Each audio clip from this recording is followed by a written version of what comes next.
দেখবেন কিছু মানুষের উপস্থিতি আমাদের একদম ভালো লাগে না।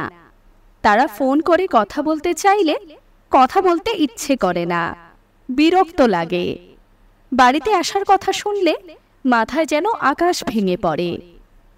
তাদের ভালো কথাগুলোও যেন আমাদের গায়ে জ্বালা ধরায়, কারণ এদের আসল রূপ আমাদের হাড়ে হাড়ে চেনা থাকে। এরাই মূলত আমাদের জীবনের টক্সিক অর্থাৎ বিষাক্ত মানুষ।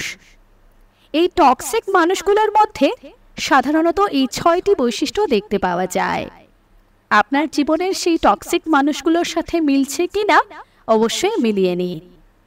নাম্বার 1, তারা আপনার সব কাজে খুঁত ধরে। প্রশংসা তাদের মুখে ভুলেও শুনবেন না। এমনকি আপনার সম্পর্কে অন্যরা যদি ভালো কিছু বলে তাহলে নাক সিটকায়, কিছুতেই সহমত হতে পারে না। নাম্বার 2, আপনাকে নিচু দেখানোর একটা সুযোগও হাতছাড়া করে না। আপনি যাদের জীবনের সাথে জড়িয়ে আছেন তাদের জীবনে তারাই একমাত্র গুরুত্বপূর্ণ এবং আপনি তাদের কেউ নন, এটাই আকারে ইঙ্গিতে সব সময় বোঝাতে চায়।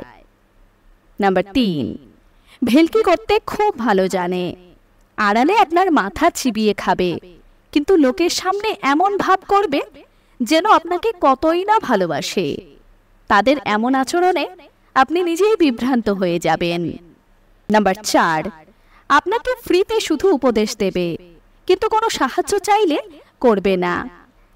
যদি তাদের ক্ষমতার মধ্যেও থাকে তাও কোনো সাহায্য আপনাকে তারা করবে না, নানান অজুহাত দিয়ে এড়িয়ে যাবে। নাম্বার 5, আপনাকে অন্যের বিরুদ্ধে শুধু উস্কাবে। আপনি যাতে সবার চোখের বিষ হয়ে ওঠেন এটাই হবে তাদের একমাত্র লক্ষ্য।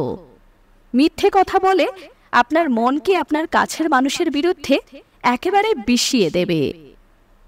নাম্বার 6, আপনি একজন ওয়ার্থলেস অর্থাৎ মূল্যহীন মানুষ। এটা আপনাকে বিশ্বাস করতে বাধ্য করবে।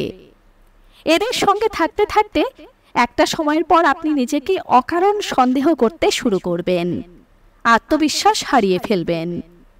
কিন্তু একটা সময়ের পর যখন আপনি বুঝতে পারবেন এসব তাদের চাল, তখন তাদের উপস্থিতি আপনার অসহ্য মনে হবে।